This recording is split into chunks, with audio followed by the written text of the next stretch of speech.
લાલ લોક વિશ્રામ શ્રી રામ જય રામ જય જય રામ શીતલમાં શ્રી રામ જય રામ જય જય રામ શ્રી રામ જય રામ જય જય રામ શ્રી રામ જય રામ જય જય રામ પુષ્પના ટોપલા લઈને ભેગા થયા. આજ મારો રાઘવેન્દ્ર આવવાનો છે. આજ અયોધ્યાપતિ આજ અવધપતિના દર્શન કરવા માટે બ્રહ્માજી કહ્યું છે ચાલો આપણે ભગવાન મર્યાદા પુરુષોત્તમનો અવતાર થવાનો માટે છે. માટે દેવતાઓની પુષ્પવૃષ્ટિ કરવા લાગે અને બ્રહ્માની આજ્ઞા પ્રમાણે દેવતાઓએ આકાશ મંડળમાંથી પુષ્પોની વૃષ્ટિ કરી અને જય ઘોષ થયો બોલ રામચંદ્ર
ભગવાન રામના પ્રાગટ્ય પછી ઘણા સમય પછી વિશ્વામિત્ર બાપજી વધારે છે અને યજ્ઞની રક્ષા કરવા માટે મારીચાદી રાક્ષસોનો ઉપદ્રવ હોવાના કારણે એને લઈ જાય છે અને યજ્ઞમાંથી સીધા જનકપુરની અંદર લઈ જાય.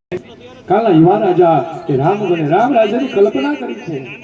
રાઘવેન્દ્રને રાજ્યાભિષેક કરવાનો તો વશિષ્ઠજી મુનિ પાસે જાય છે અને પૂછે છે કે રામને રાજા બનાવવા માટેનું મુહૂર્ત કયું છે. વશિષ્ઠજી નિકાળ કાઢી દેતા કે રાજા રામ નહીં બને, કારણ કે દેવગુરુ બૃહસ્પતિ મેષ રાશિમાં પ્રવેશ કરે છે અને આ સમયમાં એને વનવાસ મળવાનો છે અને માધ્યમ રાખ્યું છે કઈ કઈને મંત્રાને બોલાવવામાં આવી, કારણ કે ભરતજીને ગાદી અપાવવાને ત્યાં કઈ કોઈ શરત નથી. હા, એક શરત હતી. ત્યારે એને વચન આપ્યું હતું કે આ બેથી કોઈ સંતાન નથી થઈને જો આ સંતાન છે ને એ તમારી દીકરી સાથે લગ્ન કરવાથી થશે તો હું એને રાજા બનાવી દઈશ. આવું દશરથ મહારાજે વચન નથી થયું. રામ છે ને એ તો યજ્ઞની પ્રસાદી હતી. ચરુ જ્યારે એમાંથી દીકરો યજ્ઞનારાયણને વચન આપ્યું હતું કે એનાથી એનો દીકરો જે થાય એને રાજા બનાવો, પણ એ પણ યજ્ઞની પ્રસાદી છે અને યજ્ઞના પ્રસાદીથી ગર્ભની ભેગી કઈ પ્રદેશના રાજા અશ્વઘોષે કે ભવિષ્યમાં પણ આવી કઈ ભૂલ રાજા ન કરે ને એટલે તારે જવાનું છે અને નિર્ણય તારે લેવાનો છે. કઈ બહુ ભોળા હતા, ભોળા સ્વભાવના કઈ હતા અને આ રીતે જ બોલી